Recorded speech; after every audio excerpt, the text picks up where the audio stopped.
Shalom Bapak Ibu Saudara-saudari yang terkasih dalam nama Tuhan Yesus. Selamat datang kembali dalam Renungan Nembus Surgawi pada pagi hari ini. Pada pagi hari ini saya akan mengajak Bapak Ibu Saudara-saudari untuk merenungkan kebenaran firman Tuhan yang terambil dari Matius pasal 18 ayat 13. Saya akan membacakan bagi kita semua.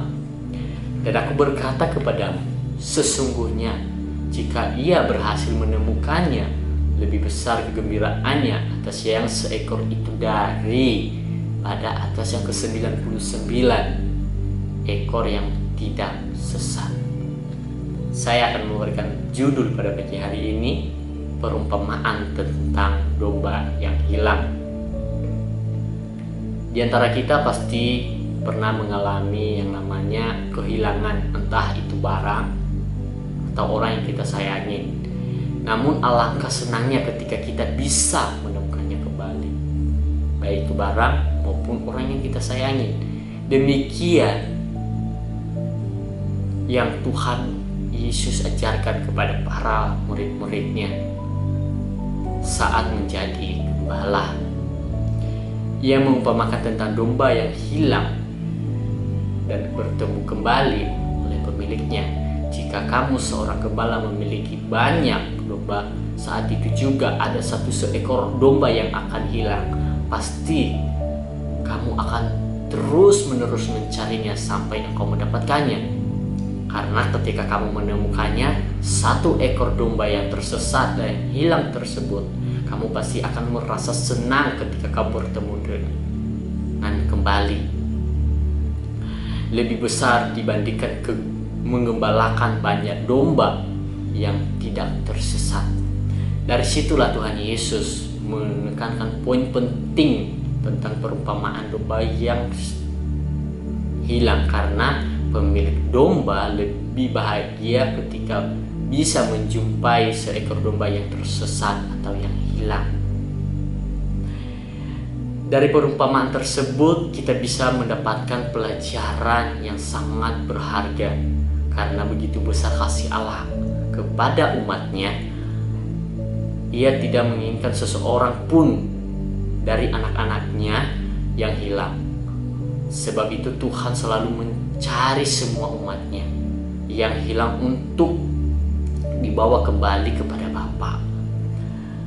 Dalam cerita Alkitab, para murid bahkan binatang domba, melainkan hanya perumpamaan saja, bahwa mereka adalah seorang manusia yang berhak memberi teguran kepada sesamanya atau temannya saat sedang berbuat dosa, bahkan menyimpan jalan yang sudah ditetapkan oleh Allah. Sebagai seorang murid, ia dapat memberikan nasihat secara pribadi, bahkan dengan banyak aksi di hadapan jemaat. Hal itu bertujuan agar bisa mendapatkan saudaranya kembali kepada jalan yang sudah ditetapkan oleh Tuhan. Namun ketika orang yang tersesat tersebut susah untuk dinasihati dan melawan, maka akan dikecualikan.